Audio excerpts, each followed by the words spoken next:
Hello મિત્રો, જય માતાજી, જય દ્વારકાધીશ, શહેર મહાદેવ। આજે આપણે જઈ રહ્યા છીએ પણ પડખેના ગામમાં આજે ત્રિશુલવાળા મેળી મંડળ રમી રહ્યા છે, તો આપણે અહીંયા જઈએ છીએ મેળી મંડળ જોવા।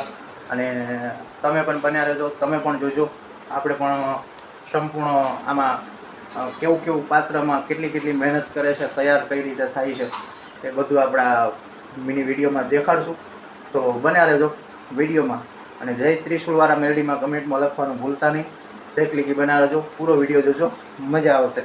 જય તો મિત્રો, હોન્ડા આપણે તૈયાર કરી નાખ્યું છે અને જો પાણીઓ આગળ થઈ ગયો કે મારે આવું જોવા આવું છે ને યાર, આમાં મેળી મંડળ જોવા અહીં રહે ને કાં આવું જ છે।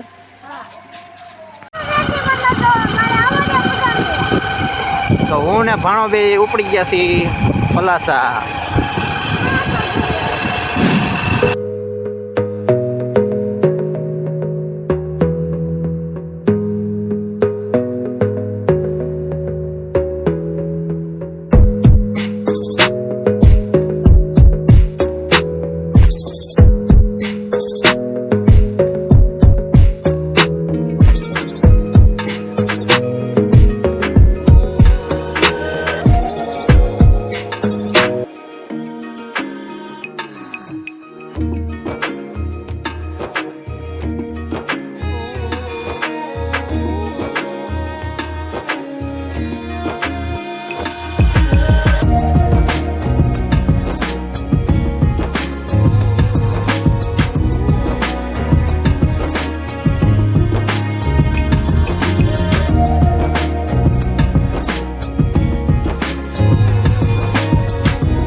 લાઈક કરો, શેર કરો, કોમેન્ટ કરો, સબસ્ક્રાઇબ કરવાનું ભૂલતા નહીં।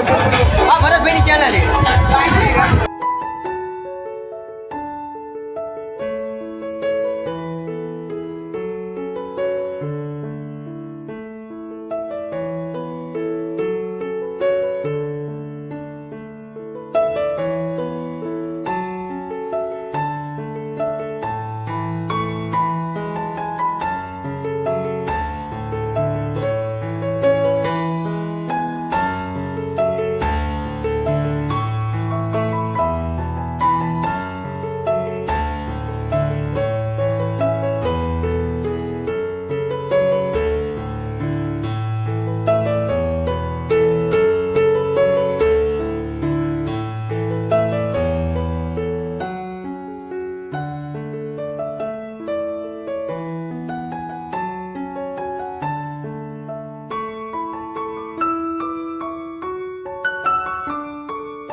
ચાલો તો બતાવો।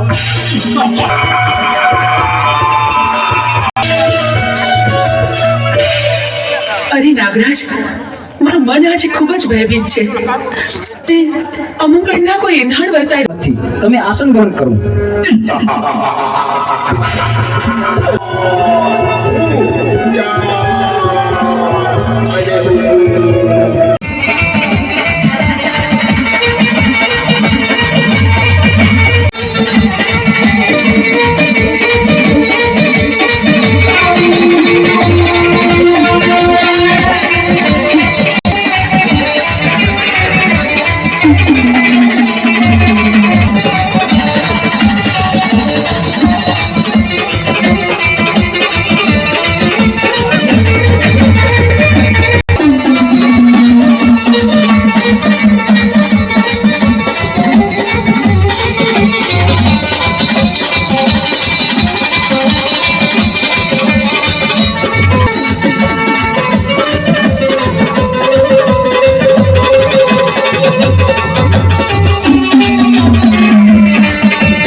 તો તમે આનો કઈક રસ્તો અને કઈક ઉપાય અમને આપો.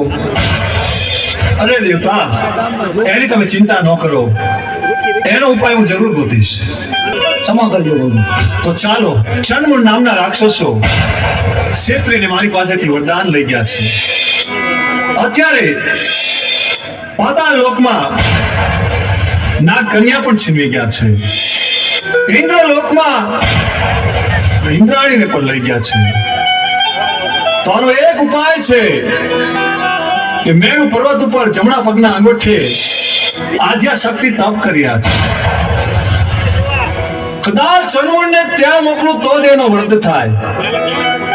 તો ચાલો નારદને યાદ કરું. શિવ નારાયણ નારાયણ નારાયણ. અરે પ્રભુ, મને બોલાવવાનું કારણ એટલું છે નારદ કે ચંડમુંડ નામના રાક્ષસોએ એટલે મારે આડું સોવું પડ્યું. પાતાળની ધરતી ઉપર જાઓ, ચપટી ધૂળ લઈ અને ડુંગર બનાવો.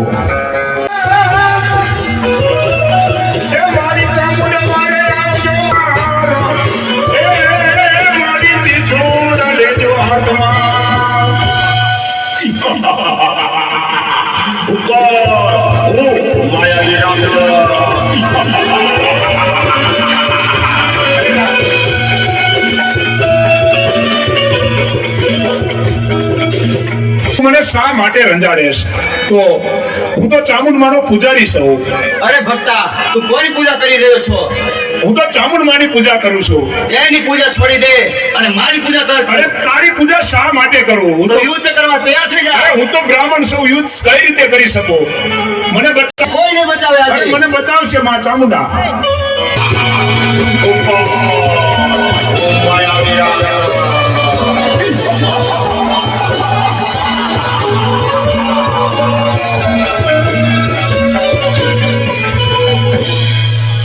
માયાવી રાક્ષસ, મારા ભક્ત પૂજારીને રંજાડીને તે ભારે ભૂલ કરી.